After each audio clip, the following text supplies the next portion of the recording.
예, 안녕하세요. 보수의 원리입니다. 오늘 이란 사태 종전에 대한 이야기, 그 종전으로 지금 가는 과정, 또 여러 가지 지금 전쟁 진행 상황에 대한 이야기를 좀 생각을 해봐야 될 것 같은데, 어제 저녁에 어제 또 미국이 그 이란의 그 남부지방을 공습했다, 뭐 이런 얘기를 하면서 이건 휴전협정 위반이다, 뭐 이런 얘기 나오는데 간단하게 얘기 드릴게요. 휴전협정은 지금 체결된 바가 없습니다.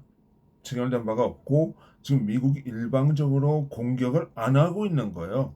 안 하고 있는 거고 이스라엘은 공격을 못 하고 있는 거고 그런 상태에서 어저께 그 이제 기뢰 제거 작업을 하고 있는 그 이란의 그 혁명 수비대가 발각이 되면서 그걸 공습하고 그에 대한 보복으로 남부지방을 공습했다라고 하는 보도가 이어지고 있습니다.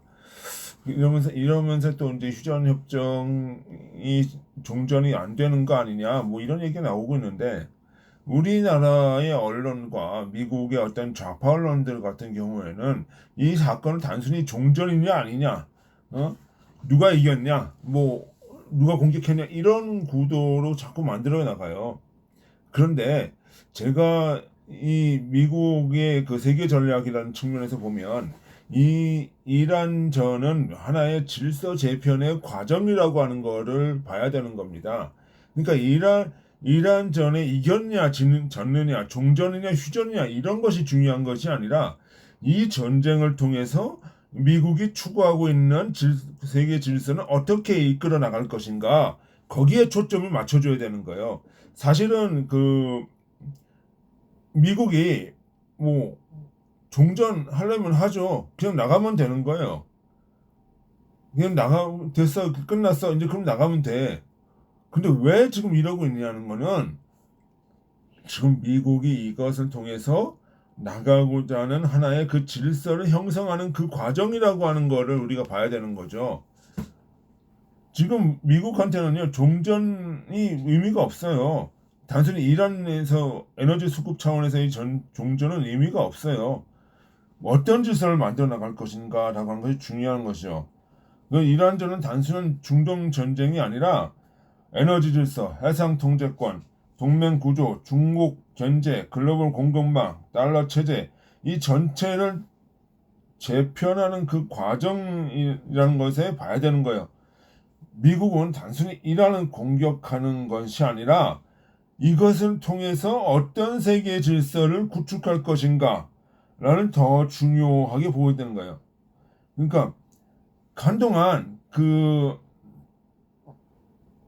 아프가니스탄 철군 이후에 그 미군의 어떤 그 미국의 전쟁에 대한 피로감, 뭐 미국의 중국의 중동 진출, 그 주사우 러시아의 영향력 확대, 사우디 이란 화해, 뭐 이런 것들이 이제 나오면서 미국 없는 중동 얘기가 나오기 시작을 했어요.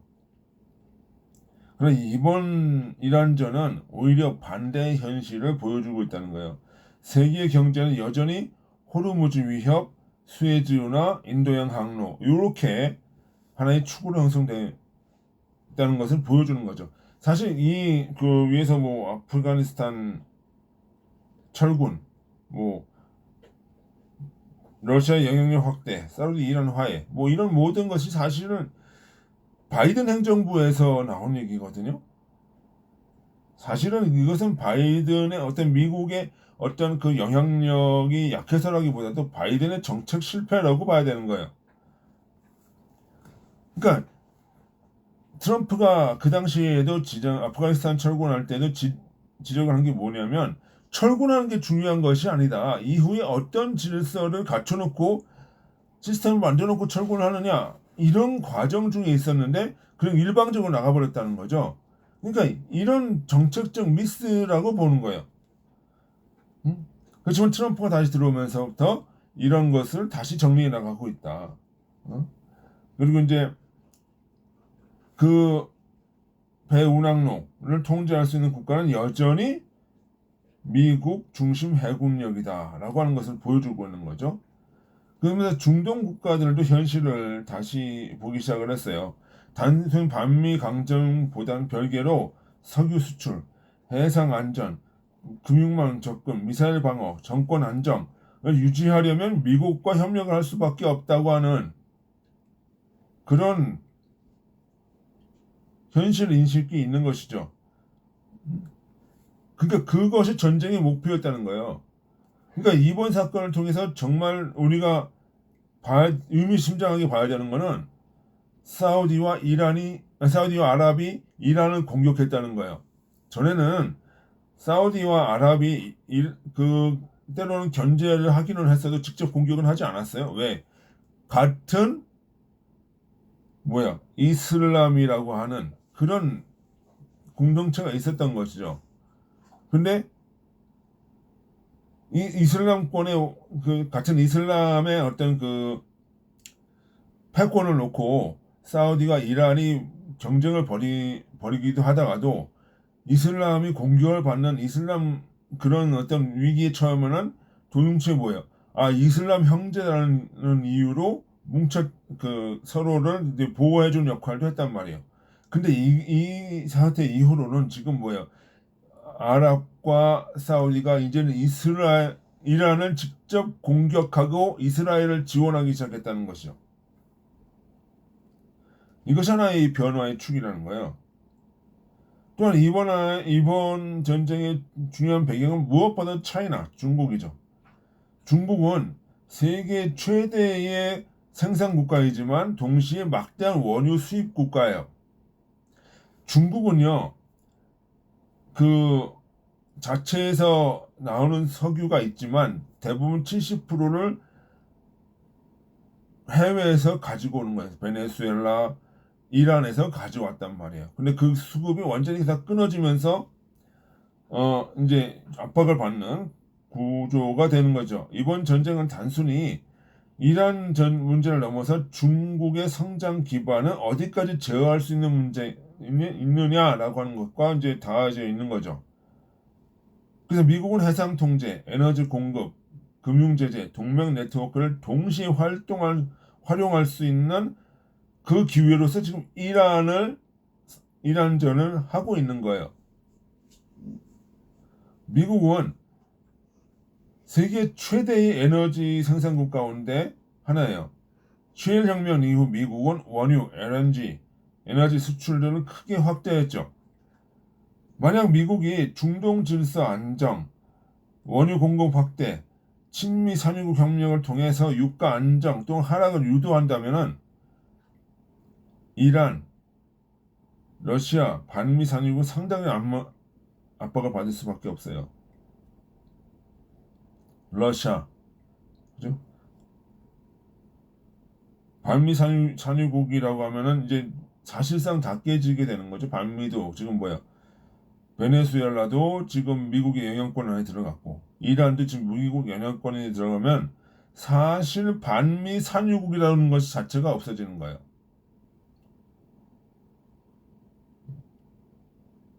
이제 러시아만 남게 되는 거예요. 그러니까 러시아도 사실 압박을 받는 거예요.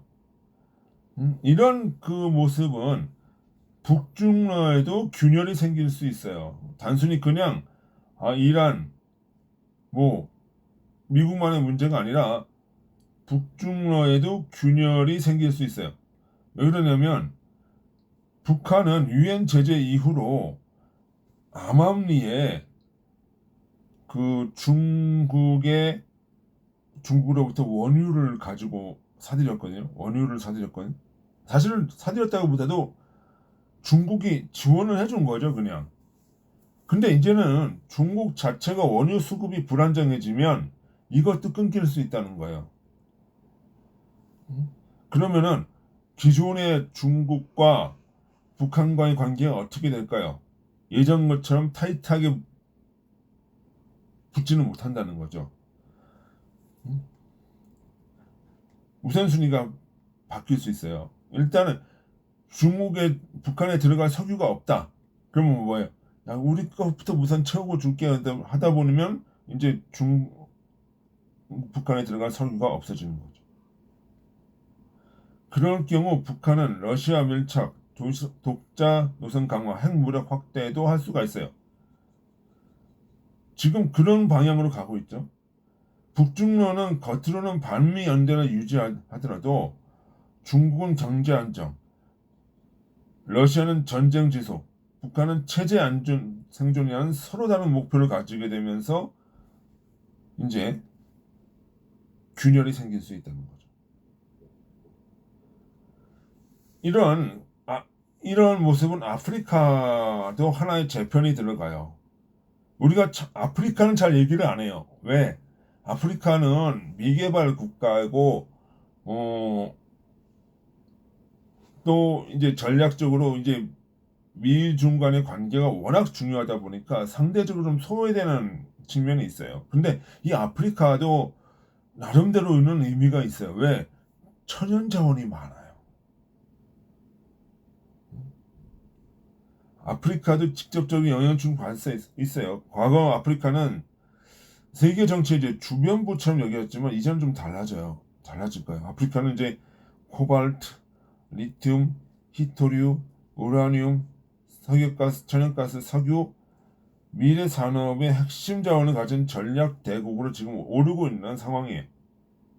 특히 AI, 반도체, 전기차, 배터리, 군수 산업이 강화될수록 히토류와 석유, 원연가스, 천연가스 등의 어떤 그 수요가 많아지기 때문에 이런 것들이 이제 올라갈 수 있다는 거죠. 지난 20년 동안 아프리카에서 가장 빠르게 영향력을 확대했던 나라가 바로 중국이에요. 중국은 철도, 항만, 그 광산, 도로 발전소 등 대규모 인프라를 아프리카에서 깊숙이 투자를 했죠. 그것이 이제 1대1로예요. 사실 이게 투자라기보다도 사실은 사채놀이 한 거죠. 돈을 빌려주고 뭐 못 갚으면은 고리로 빌려주면서 못 갚으면은 압류를 해버리는 뭐 이런 것들이죠.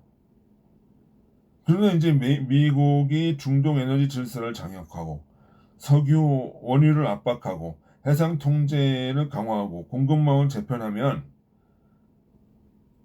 이 중국의 전략적 여유를 줄인다고 하면은 중국의 아프리카 투자 역시 영향을 받을 수 있다는 거예요. 특히 이제 미국과 유럽은 희귀광물 확보, 공급망 안정, 중국 견제, 해상 안보를 위해 아프리카 문제에 개입할 수 있어요. 아프리카 역시 미중 패권 경쟁에 빨려 들어가는 모습이 되는 것이죠. 또 이러한 모습은 유럽의 정치 지형에도 큰 영향을 줍니다. 이란저는 그 유럽의 정치 지형에도 큰 영향을 줄 수 있어요.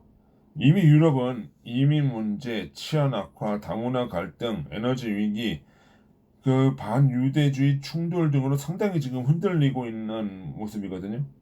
이런 상황에서 중동의 불안과 이슬람 급진주의 문제가 다시 확대되면 유럽 시민들은 개방보다 안보를 중시하게 되는 것이죠.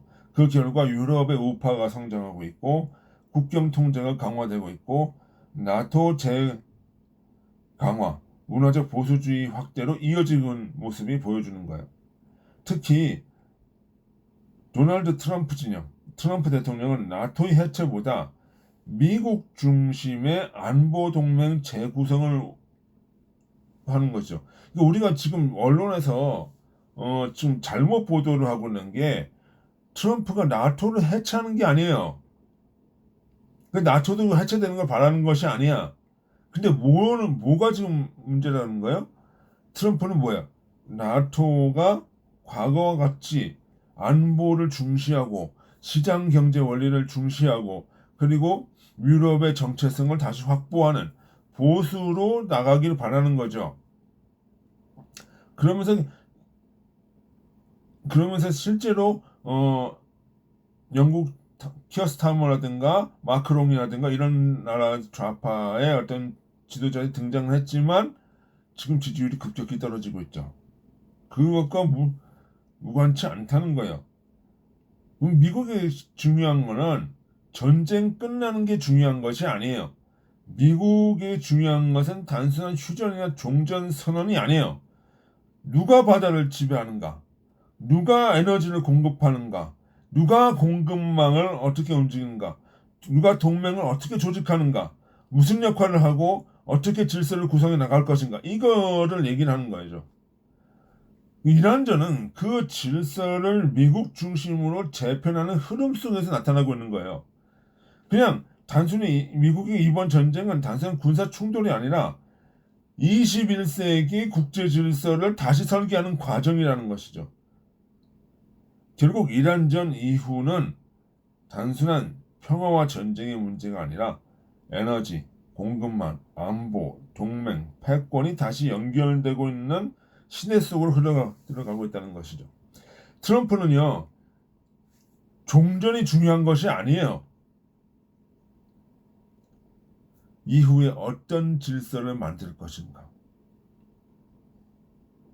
그것이 중요한 것이죠. 이걸 이해하지 못하면 왜 트럼프는 그냥 빨리 그 전쟁을 안 끝나고 질질 끄는 하나의 그 뭐 어떤 잘못된 사람 뭐 이런 얘기가 나오는 거예요.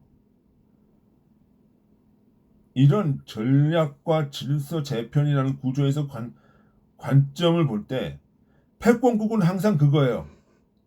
전략과 질서 재편. 이 측면에서 보는 거예요. 그러니까 이걸 이해하지 못하면 미국을 이해하지 못하는 것이고 세계 정세를 이해하지 못하는 거예요. 우리는 패권 국가가 된 적이 없기 때문에 패권을 이해하지 못하는 우매함을 지금 이 정권은 보이고 있는 것이 아닐까. 그런 것이죠. 그럼 우리가 당연히 어떻게 돼요? 아, 미국의 이렇게 질서가 만들어질 거니까, 이런 만들려고 하니까 거기 질서에서 우리가 어떤 역할을 할 것인가를 고민해야 되는 것이죠. 단순히 주체다. 여러분, 이 주체라고 하는 거는 정말 위험한 것이 이 세계의 질서 속에서 따로 떨어지는 것이 주체가 아니에요. 주체는, 그런 의미의 주체는 누구만이 할 수 있어요? 패권국만이 할 수가 있는 거예요. 진정한 의미의 주체는 무엇이냐? 이 세계의 질서에서 우리가 어떤 역할을 능동적으로 할 수 있을 것인가를 고민하는 것이 주체예요. 나 세계 질서는 상관없어. 내 마음대로 할 거야. 이것이 주체가 아니라는 거야. 중립은 뭐예요? 진정한 패권국만이 할 수 있는 거야. 이러한 주체와 중립을 같이 놓고 본다는 건 위험하다는 거야.